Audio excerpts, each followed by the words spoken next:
My name is Quinlan Drake, and I built something from nothing. A company, a future, a legacy, or so I thought. I'm not here to ask for sympathy.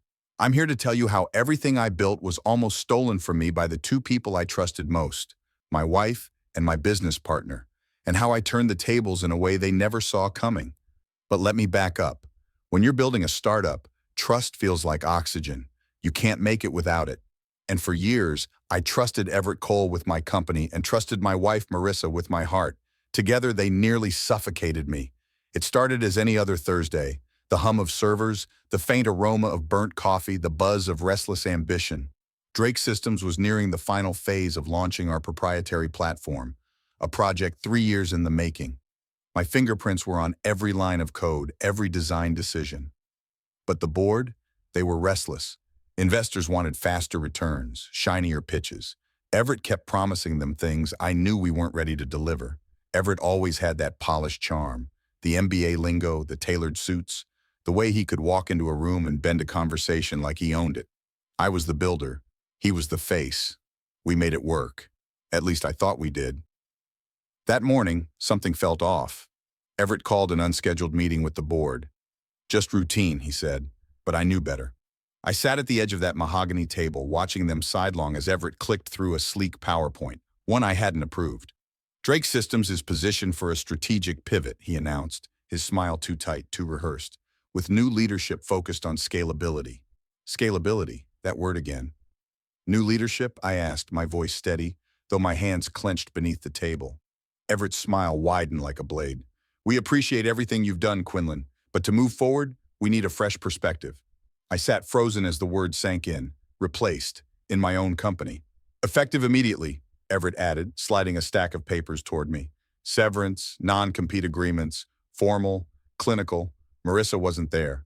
She never involved herself in the company side of things, at least that's what I believed. I left that meeting with the cold, hollow understanding that the company I had built from the ground up was no longer mine. And I knew Everett couldn't have pulled it off alone. I didn't confront Marissa that night. Instead, I sat on the balcony of our condo overlooking the city skyline, the weight of betrayal settling into my bones like winter frost. I replayed the last few months, her distance, the late-night texts she dismissed, the way she flinched when Everett's name came up in conversation. The signs were there. I just refused to see them. 2 days later, it was Marissa who slipped up. She left her tablet open on the kitchen counter, a message thread, Everett's name, words that cut deeper than the boardroom betrayal ever could. Marissa. Quinn won't fight it. He's too focused on doing the right thing, Everett. That's why it's working. Once the divorce is filed, we can finalize the asset transfer. I stared at the screen, my hands shaking, my pulse roaring in my ears.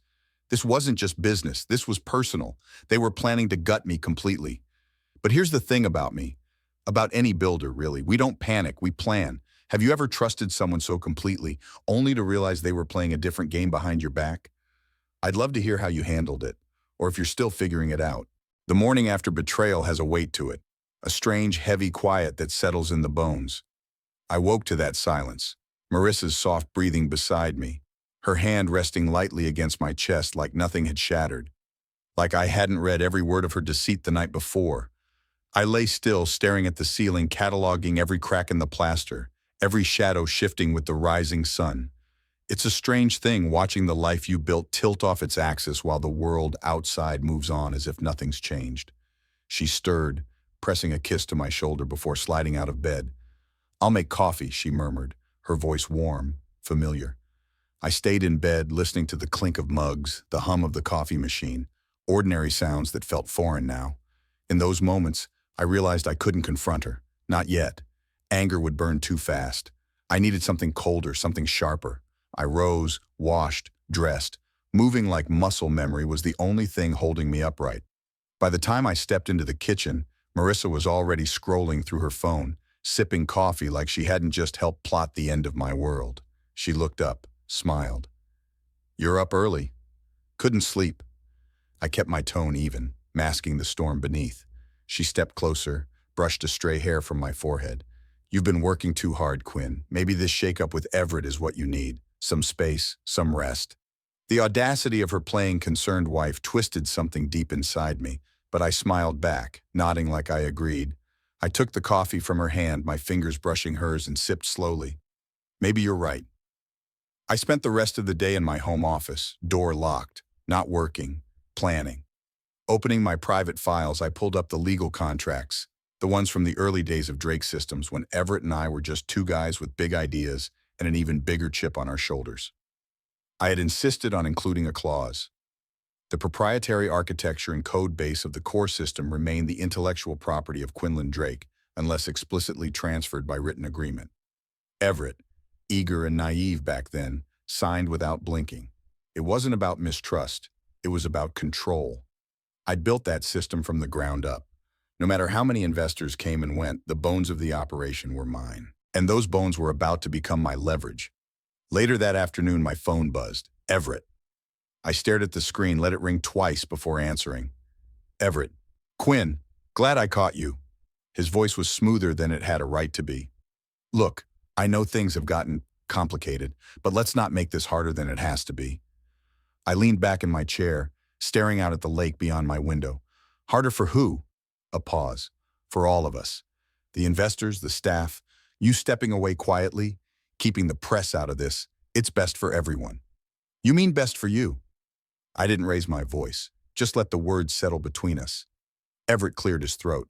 Look, you'll still get your equity payout. A graceful exit, Quinn. No need to drag this out. Graceful. I nearly laughed. The man who'd stabbed me in the back now wanted me to bleed quietly. I'll think about it, I said. But you might want to check the legal filings. You're assuming you own more than you do. That silence on the other end of the line? That was the sound of a man realizing he'd missed something critical. I hung up before he could respond. By dusk, I made a decision. I needed an ally, someone who understood the industry, the stakes, and the architecture that ran beneath the surface of every property tech platform in the market. I thought of Callum Reeves. We'd circled each other for years, competitors, sure, but never enemies. Callum respected sharp minds and clean code. And if there was anyone who'd want to hear that Drake Systems' heart could be up for grabs, it was him. I sent a message. Need to talk. Off the record. Big. His reply came within minutes. Meet me at the old pier tomorrow, 3 p.m. The next day, standing on the weathered boards of the pier, I watched Callum approach, his hands stuffed in his coat pockets against the chill breeze off the lake. Quinlan Drake. Hell of a message. He gave a half smile, but his eyes were sharp. What's going on? I wasted no time. Everett Cole staged a coup, took my company, and my wife helped him do it. Callum blinked, then let out a low whistle. Damn. I nodded, jaw tight. But here's the part they missed. The core system's IP, still mine. They can't run without it. Callum's gaze sharpened. And you're here because I want to build something better, with someone who knows how to play the long game. He studied me for a moment, weighing the risk, the reward. You offering me the keys to Drake's engine? I met his eyes. I'm offering you a chance to bury Everett Cole. Have you ever sat quietly while someone underestimated you? Sometimes the best revenge starts with letting them think they've won. How would you play it? There's a certain chill in the air when you know you're walking into a meeting where the other party still thinks they're holding all the cards. That same chill followed me into Callum Reeves' glass-walled office 2 days after we met at the pier. The city skyline stretched wide behind him, a view he'd earned building Reeves Innovations into one of the top-tier tech firms in the property management space. But today, Callum wasn't playing defense. He leaned back in his chair, arms folded, watching me with that measured calculation that told me he'd already run the odds before I'd even stepped inside. So, he started, his voice calm but edged, you're really going through with this? I leaned against the table, arms braced. I didn't come here to bluff. Callum nodded slowly, then swiveled his chair, looking out over the city. You realize what you're proposing isn't just about burying Everett. It's about rebuilding from the ground up. And that's a war, Quinlan. Investors, clients, NDAs, backroom deals, they'll throw everything they've got.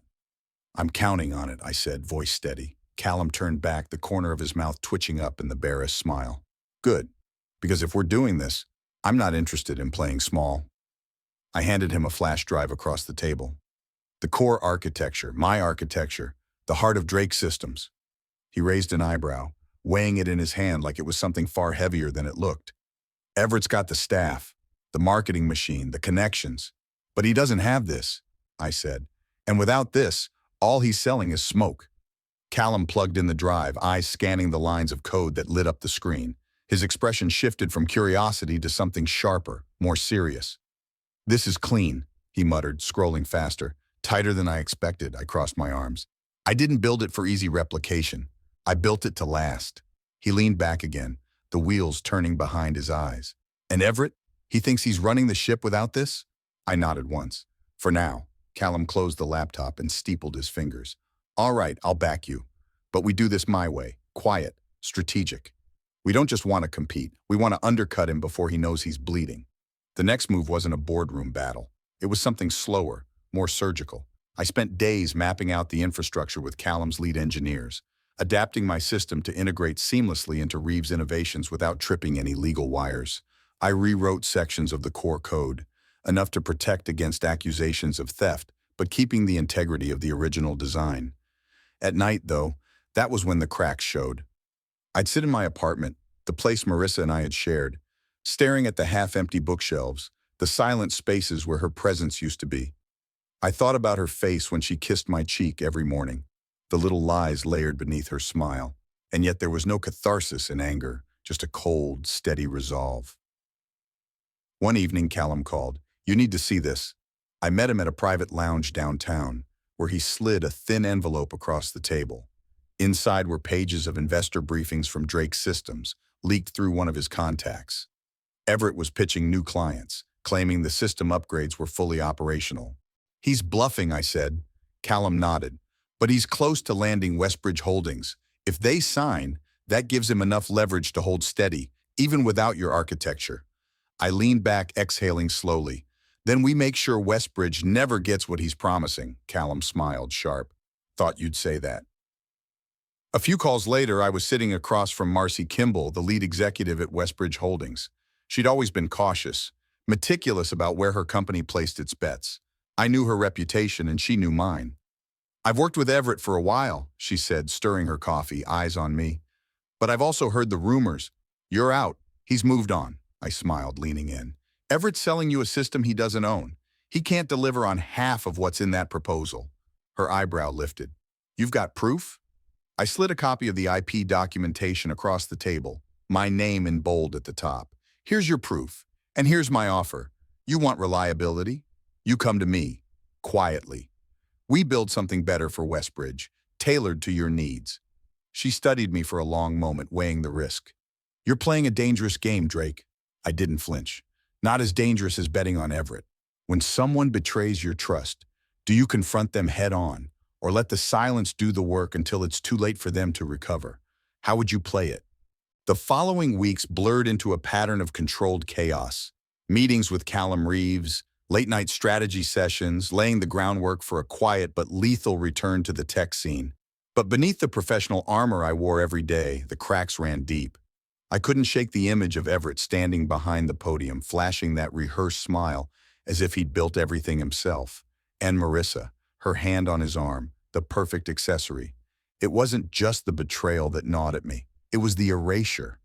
I had become a ghost in my own story. One evening, after another exhaustive planning session with Callum, I sat alone in my apartment, staring out over the city skyline. The lights flickered in the distance, indifferent to the storm inside me. My phone buzzed. An email. Subject: patent filing notice. Orbital integration system.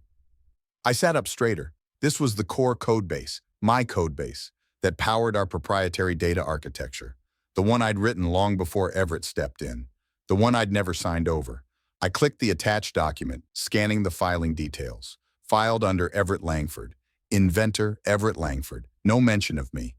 My breath caught, then steadied. Of course he'd try. His greed wasn't limited to the boardroom. But the thing about intellectual property is it's a matter of record. Time-stamped, coded, traced, and I'd been meticulous. I opened the secure server where I stored every version of the code with digital signatures and logs that stretched back years. Every line, every modification, every test. The first strike would be legal, not dramatic, not headline-worthy, but the quiet unraveling of Everett's scheme would begin here. The next day, Callum and I met in his office, a space that was the antithesis of Everett's glass-walled ego box. Dark wood, minimal decor, a few framed blueprints of skyscrapers from his early career, the kind of space built for focus, not show. I have something, I said, sliding the patent filing across his desk. Callum scanned it, eyebrows lifting. He tried to claim your code as his. He filed last week, but the code was written 5 years ago, and I can prove it. Callum leaned back, lips curling into something that wasn't quite a smile. Everett's not just overreaching, he's desperate. I want to bleed him slowly, I said, voice low. Not just take the company down. I want him to feel the ground giving way beneath him. Callum nodded, but his gaze sharpened. That means playing the long game, Quinlan. You sure you're up for it? I paused. I don't think I can afford not to be. We filed an immediate cease and desist against the patent, including evidence of prior art, with an injunction against any attempts to license or distribute the code. The legal wheels turned slowly, but the foundation was set. 2 days later, my phone buzzed with a number I knew too well. Everett. I let it ring. A second call, then a third. Finally, a text. We need to talk. Urgently. I stared at the screen. Let it sit for a moment. Then, against my better judgment, I called back. His voice came fast, tight. Quinlan, this isn't necessary. The patent filing was just a precaution. A precaution against what? Stealing my work? A beat of silence. You know how this industry works. IP gets murky. I didn't think you'd care. You didn't think I'd care about my life's work? His voice softened, oiled over like he thought charm might still work. Look, we can sort this out. Maybe there's a way for you to come back into the fold. We can find a role for you. I almost laughed. The audacity. I'm not interested in scraps from your table, Everett. This is bad for both of us, he pressed. Investors get spooked by legal disputes. Maybe we can settle. Goodbye, Everett. I hung up, fingers steady. His fear didn't satisfy me. Not yet. That evening, I sat on my balcony, glass of scotch in hand, Callum's voice echoing in my mind. The long game. I stared at the city lights and felt the ache of everything I'd built, everything that had been stripped from me. And then, my inbox pinged again. Subject, meeting request, Harrow Capital, Harrow Capital. One of the largest private equity firms in the sector. They'd pulled out of Everett's company last year after sensing instability. Now they wanted a meeting with me. The tides were shifting. The meeting with Harrow Capital wasn't in some sleek, high-rise glass box. It was in a discreet private lounge tucked behind a coffee shop in the financial district. A deliberate choice. No fanfare, no pretense. Just business. Callum sat across from me, flipping through a slim leather folder. Harrow's managing director, Elise Morgan, sat beside him, legs crossed, her expression a study in patience and calculation. She glanced up, eyes steady. Quinlan, we've been monitoring Langford's operation. Your name still echoes in the industry, despite their efforts to scrub it clean. We know the truth, but we need to know what you're planning. I leaned back, keeping my tone measured. I'm not just trying to burn them down. I'm building something stronger, something sustainable. Callum nodded, adding, the technology Quinlan designed is irreplaceable. Langford's been patching it together with Band-Aids. Their investors are starting to sense the cracks. Elise studied me, tapping a manicured nail against the folder. And you have the proprietary code to back that up? I have more than that. I have the proof of concept, the roadmap for something better. Clean integration, scalable, with compliance baked in. Her lips quirked. I've seen men come back from betrayal with revenge on their lips, but no clear strategy. You're not just looking to get even. No, I said, voice low. I'm looking to end it, permanently. That night, Everett called again, voicemail. His messages were no longer polished, they were frantic. Quinlan, you don't understand what you're doing. This isn't just about us, it's about livelihoods. Investors are pulling out, clients are nervous. You can't let it go this far. I let the phone sit untouched, the weight of his desperation humming through the air. Later, I sat in Callum's office as we reviewed the next steps. You're holding strong, Callum said, leaning back, eyes fixed on me. But are you ready for the fallout? I didn't start this war, I muttered. But I'm damn well going to finish it. Callum nodded slowly. Everett's losing ground. Investors smell blood, but they're going to need more than just technical proof. They need confidence that you can lead. His words hung in the air. This wasn't just about the system or the code. It was about the people behind it. I've been in the shadows too long, I admitted. Everett's made me out to be unstable, unreliable. I need to counter that. Callum raised an eyebrow. You're thinking public? I nodded. Selective, a controlled release, case studies, tech expos. Show them the man behind the work. The first tech expo was in Boston, small scale. The kind of crowd that knew the intricacies of system design and architecture. The people who mattered. I stood before the room, not with flashy slides or marketing buzzwords, but with schematics, data flow, architecture, clean, precise, the work that Langford had tried to bury. Questions came fast, sharp. Engineers and CTOs hungry for real solutions. I answered every one, my voice steady, my presence undeniable. Afterward, a young CTO from a mid-sized firm approached, hand outstretched. Quinlan, we've been following the Langford fallout. We knew something didn't add up, but this is solid. It was the beginning. Word traveled fast in the tech world. A week later, I got the call I'd been waiting for. Elise Morgan again. We're in, she said without preamble. Harrow Capital will back your rebuild. Full funding. Contingent on one thing. I leaned forward. What's that? You make it personal. You step out front. Investors need to know who they're betting on. I swallowed hard. Revenge was easy in theory. It was clean in the dark, where no one saw the bruises, but standing in the light, that required more. I'll do it, I said finally, but Everett wasn't done. Late that night, I received an email, no subject, just an attachment. A cease and desist notice, filed against me claiming breach of a non-compete clause that didn't exist. I stared at the document, bile rising, a last-ditch attempt to slow me down. I forwarded it to Callum with a single line. We move faster. Ever had someone try to erase your story? How did you take it back? Let me know below or tell me where you're watching from. I love hearing your stories. The cease and desist wasn't just a legal nuisance, it was a message. Everett Langford wasn't going to roll over quietly. He still believed he could control the narrative, silence me before my rebuild gained momentum. But this wasn't the man they'd buried under boardroom lies and NDA threats. That version of me was gone. I met with Callum and Elise the next morning in the back room of a boutique law firm Harrow Capital retained for situations exactly like this. The firm's senior counsel, Jonah Pierce, leaned back in his chair, flipping through the cease and desist like it was a grocery list. This is smoke and mirrors, Jonah said finally, tossing the papers back onto the polished table. Langford's bluffing. There's no enforceable non-compete in your original contract. They're trying to rattle you. Callum leaned in, eyes sharp. So what's the play? Jonah smiled faintly. We respond publicly with confidence. Make it clear you're not backing down. But I'd suggest we do more. We dig. Elise raised an eyebrow. Dig? Langford's house of cards is built on more than just legal bluffs. If we push, we'll find the cracks. 2 weeks passed, and the pressure on Everett mounted. Harrow Capital issued a formal statement supporting my new venture. Word spread that major clients were reaching out, eager to see what I was building next. The industry was watching, and Everett knew it. I was prepping for a second tech expo when I got the call from Jonah. "We've found something," he said, his voice low, weighted. Langford's been overstating client numbers on quarterly reports, padding revenue projections to keep investors comfortable. My breath caught. How solid is it? Solid enough. We've traced financial inconsistencies through their subsidiary filings, shell games, false reporting. It wasn't just about me anymore. This was fraud. The decision wasn't easy. Callum, Elise, Jonah, and I sat in that same back room debating our next move. If we release this, Elise said, fingers steepled under her chin, Langford doesn't survive. This isn't corporate sparring, it's a kill shot, Callum nodded. But if we don't, he could recover. You'd always be looking over your shoulder.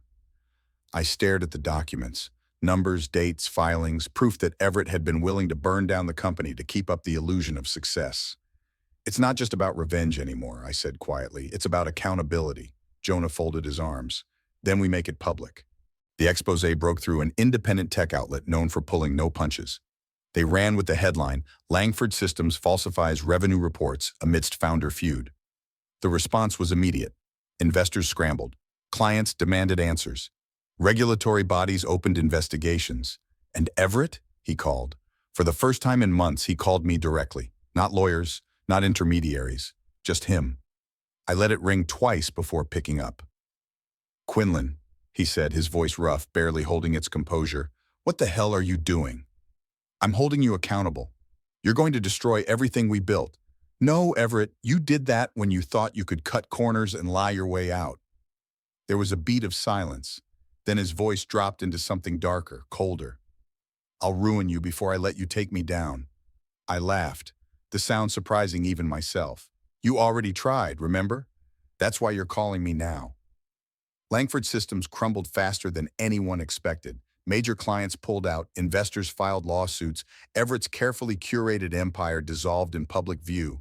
But I didn't stop there. I stepped back into the spotlight, tech expos, industry panels, interviews. Not just rebuilding my reputation, but reshaping the narrative. The founder they tried to erase was now leading the charge in transparency, ethical leadership, and system resilience. One late evening, I sat with Callum, sipping bourbon at a quiet bar, tucked off a city side street. "You did it," he said, raising his glass. I nodded, but felt the weight of it all settle deeper than I expected. "It doesn't feel like victory," I admitted. Callum leaned back. Because it wasn't just about winning, it was about rebuilding what mattered. The courthouse was colder than I expected. Maybe it was just me. The weight of the last year had settled somewhere deep in my bones, making the marble walls feel even more sterile, like they could never hold warmth again. Everett Langford sat across the aisle, his $1,000 suit hanging a little looser on him these days. His attorney whispered something in his ear, but Everett didn't respond. His gaze stayed fixed on the floor, where I imagined he saw the ruins of everything he'd built, everything he thought he'd stolen from me. The final verdict wasn't dramatic. The judge's voice stayed steady, reciting the charges: fraud, misappropriation of funds, breach of fiduciary duty, and handing down the sentence: fines that would strip Everett of his last investments, and probation terms that barred him from holding any executive role for the foreseeable future. The criminal charges were still under review, but this was the death knell. I stood there quietly, my hands clasped, no satisfaction in my chest, just the sharp clarity that came from knowing the fight was over. It wasn't just Everett who had unraveled. Morgan, my ex-wife, had sold the house they once shared. She tried to reach me twice. Emails, one voicemail. "I didn't know it would come to this," she'd said. "Maybe we could talk." But there was nothing left to say. Whatever existed between us had died long before the papers were signed. My company, Horizon Nexus, had just secured a second round of funding. Harrow Capital stayed true to their word, but the success wasn't just in the funding. It was in the system we'd built, fully documented, secure, scalable. The contracts we'd picked up from Langford's former clients were only the beginning. But the moment I felt the shift wasn't in a boardroom or the courthouse. It was on a Tuesday morning when one of my engineers, Maya, sent me an email, thanking me for insisting on transparency in our code reviews. She said it made her feel respected, like her work mattered, and that, more than anything, told me I'd done it right this time. I stood outside the courthouse, the city moving around me, people rushing toward meetings or late lunches, their lives untouched by the quiet war I'd fought. And I realized I wasn't angry anymore. I wasn't seeking revenge. I'd reclaimed what was mine. If there's one thing this journey taught me, it's that betrayal cuts deep, but it doesn't define you. I learned that silence in the face of injustice isn't strength. Action is. Not the kind of action that destroys out of bitterness, but the kind that rebuilds with integrity. Reclaiming my power wasn't about revenge. It was about proving to myself that I could rise, even when others tried to bury me. So let me ask you, have you ever faced a moment where walking away wasn't enough, where you had to rebuild from ashes? Drop a comment below. Tell me your story or where you're watching from. I read every one. And if this hit home for you, subscribe for more stories of resilience and rising stronger, because sometimes standing tall is the greatest revenge.